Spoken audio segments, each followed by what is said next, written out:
Hi y'all. I sat back and I was thinking, and I was talking to God while I'm thinking, and I sat back and I looked back at all of the challenges, that I'm currently facing in my life, and I'm like, just having deep conversation with God, and then my mind got silenced, and I just laid there. I was laying down, and then God began to speak to me. This what He said, and this word is so powerful. I want y'all to listen. He said, "Wait until you see my finished product in you. Wait until you see the finished product that God has that God is going to do in you." So I wrote it down, and it said He gave me an example, and I love the way that God speaks to me, because He shows me like the things, the physical, and it aligns with the spiritual. And He said, "You're the cake mix." He was talking to me. He said, "You're the cake mix," and He said, I wrote, "But God is adding the eggs, the milk, the butter into you." I'm the cake mix, so God is adding the sugar and the milk, the butter, or whatever inside of the cake mix. And I wrote, He's pouring and stirring things in your life, so that when He's finished with what He's doing, it will be perfectly complete. He's going to pour into you. He's going to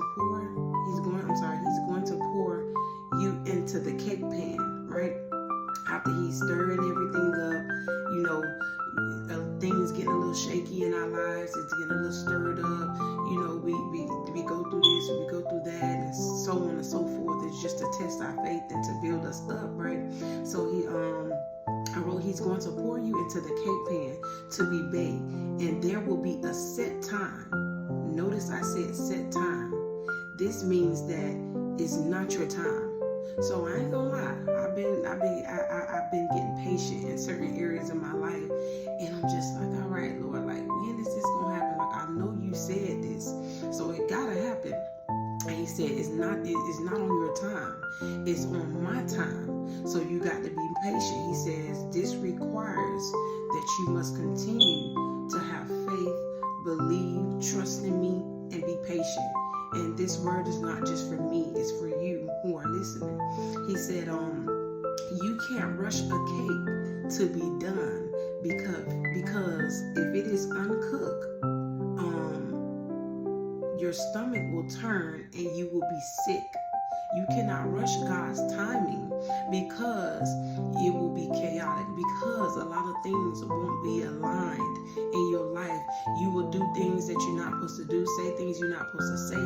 You will be worshiping things. You will be all over the place when you are rushing God's timing.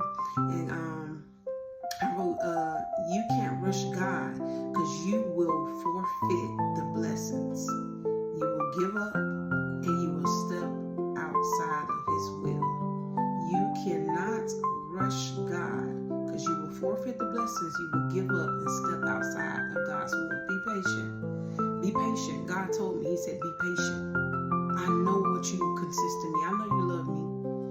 And you know that I love you. You know what I've done for you in your life. You know I've given you strength. I've healed you, delivered you. I opened your eyes. I gave you clarity, revelation. I bless you mentally, physically, spiritually, financially. You know what I can do. Be patient. And then He said, in this, and you being patient, and you following Him and allowing Him to do what He got to do and stir up what He needs to stir up, is for you to see the finished product and what He's doing in you. You will be able to please Him, because you waited. Those who wait upon the Lord, He shall renew your strength. You shall mount up like an eagle and soar. You shall walk and not get weary. You shall run and not faint. This is what He was telling me. Like, you will walk and not faint. You won't get weary. You're going to be good. He also said, you will become cleansed, revived, stronger, empowered, and so much more. So whatever you are waiting on God to do, be the cake mix. Let Him stir you up. Let Him pour into you in the storms, in the frustrations, when things are turning left, let him continue to pour into you, whether it's through scripture, whether it's through a hug, conversation, whether it's through a prophetic dream. God pours into us in so many different ways. The first way is prayer and his word. His word, I would say his word, a relationship with him is the first place. So be patient. I tell you to be patient. Continue to let God be God and let him finish the finished product, because in reality, this life, yes, it's about you, but it's really not about you. You want to live your life so that you can give God the glory. God gonna get the glory out of what he's about to do. Listen, when I tell you, it's gonna be so big, eyes haven't seen, okay? Ears haven't heard what God is about to do for me and what God is about to do for you. Wait till you see what God about to do. Just wait.